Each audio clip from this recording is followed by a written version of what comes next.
Welcome, Virgo. This is Regina from Pacific Tarot, getting ready to do your May full moon reading, inspired by the lunar eclipse in 25 degrees of Scorpio, which is helping us to continue to do the very healing work of listening to our own bodies and listening to our experience of disappointment, failure, and in some cases, heartache. This is where we are uncovering the gifts of that deep listening, and we are encouraged to gently move forward with Jupiter moving into Aries a couple of days before the full moon of the 15th, 16th of May. So I have laid out the axis of the horoscope wheel. I'll clarify with the African Tarot and finish off with an oracle reading. If you enjoy this reading, if you find it useful, please like and subscribe to my channel. I thank all of you that do. Virgo, let's get started with your overall energy card, the Four of Swords. Yeah, this is very much speaking very deeply to the self-healing journey that you are on. The self-healing journey is not about licking your wounds or retreating from your experiences of creativity or building. This is about you assessing those actions that you are currently taking to resurrect your understanding of your experience in this life, so that you are now making greater effort to understand your responsibility in the actions that you take, and moreover to recognize that you have made tremendous progress in establishing a firmer cultural and spiritual foundation of truth to which you are more fully aligned. In the 10th house, we have the Three of Pentacles, and this shows you in a fruitful, powerful collaboration as part of the work that you do in your community, the social role you play. This is you collaborating with others in such a way that your role as leader is switched to that of a facilitator, so that you can bring whatever your customary talents are to the collaboration to bear, but you have the fluidity and the flexibility to adopt other roles or to nurture and encourage the leadership qualities of others who might normally not have an opportunity to do so. So this is you meeting and facilitating the growth of people, your collaborators, where they're at, and is a beautiful alignment with improving the quality of your service, products, or curriculum. The first house indicates is the Two of Swords and shows you to be at a place of gathering information. This is pointing to information that you would rather avoid, that you are uncomfortable with. So it is the questions that aren't being asked or that you are not asking that are those very questions that need to be asked and answered. This is you looking at a crossroads, a decision you need to make, and really needing to look at the context of this decision, the information that surrounds the particular choice you're being asked to make, so that you are uncovering the vast possibility of outcomes that you are currently perhaps not focused on. The fourth house is the Hierophant, and this is about you recognizing that you are, even if you are a teacher, a master teacher, you are far from being, you are closer to a student of your own life than ever before.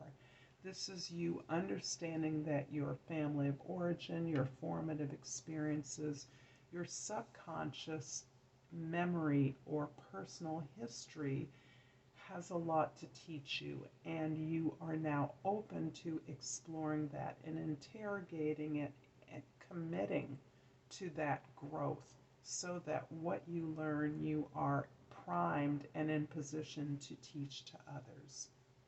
So I see you making a deeper commitment to your own personal growth in a way that you may not have recognized you were participating in the past. And it may be one of the reasons that you enjoy teaching so much.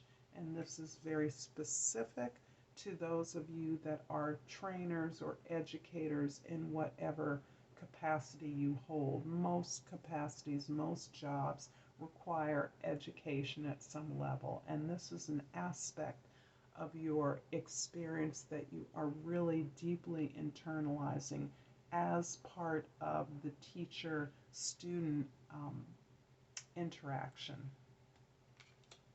In the 7th house, we have the Temperance card in your house of significant others. That can also be deep connections to individuals as well as work, projects, or an audience of customers, students, clients, readers. The Temperance card is showing you to be very consciously involved in a much larger balancing of the scales of justice. This is you taking the external experiences or conditions of your life and really calibrating those and harmonizing them with your internal expectations, desires, and capacity. So this is you more fully aligning yourself to the positive experience and lessons that you're learning as a result of the work that you've undertaken. So this is, in some ways, I'm sensing that this is reviving an experience of relationship for you so that you're better able to recognize the capacity of the other, of significant others. I'm going to clarify the 2 of Swords in the 1st house with the 6 of Cups and the 8 of Swords. Interesting. So I see the 6 of Cups is a beautiful card indicating your connection to experiences in the past that were deeply pleasurable, that were rewarding, that you naturally aligned with. So this is the reviving of talents, relationships, places, things of interest to you that arise out of a deep sense of your own empowerment and natural alliance. This is you positively reviving memories or an event or relationship that was deeply fulfilling in the past and is aligning you with something that you feel that you have lost. In the 3rd house, the 8 of Swords indicates a rather anxious communication habit right now. This is you overthinking possibilities available to you in the future. This is you looking at this decision you're being asked to make, reconnecting with something that is a natural resource or talent for you, and then overthinking that, perseverating around the infinite possibilities and of how things could work out, the possible problems, and overthinking so that you're removing yourself from the experience of this communication, this dialogue that you're engaged in, this effort that you'd like to make, and existing in your head, worrying, Something that Virgos are often characteristically engaged in the details, the finer points, the a specific, precise calibration and perfection of an opportunity. This may be an opportunity for you to release this sense of perfection and to engage more physically in the emotional experience that is unfolding for you here. So I do see this beautiful balance of your opportunity to let go, of your focus on uh, possibilities in the future, and reverting to a stronger sense of embodiment, pleasure, and the exploration of happy memories and feelings. The Hierophant in the fourth house is clarified by the Judgment card and the Ace of Wands. The Judgment card is reinforcing the Six of Cups in presenting you with an opportunity to make good on something that was not good in your past. This is you recognizing an opportunity, a talent, a work, a relationship that never met its potential but flooded you with a recognition and a connection to your own soul's purpose that never came to fruition in the past. Whether you repeat that experience, redo that precise experience, or have an opportunity to do this with a new event, opportunity, or relationship, you are making this right. You are redoing this experience with a full awareness of your own sense of purpose. This is a recognition that there is a plan and that everyone has a place in that plan. I love the Judgment card, and I particularly love this violet lavender color that it's the backing of this card here. But the call of your spirit is what you are creatively responding to at this time. This has been a through life, a line throughout your creative life, and you are having an opportunity with the Ace of Wands in the sixth house to renew and restart this experience again at a higher level. Your mission is taking on a new life. You may be having an opportunity to work in a new job, have a new position, relocate to a more expansive locale. This is you renewing, writing a new book, creating a new piece of work. Whatever this new project is, it's giving you the opportunity to implement what it is you have built over these years in a new way, to instruct.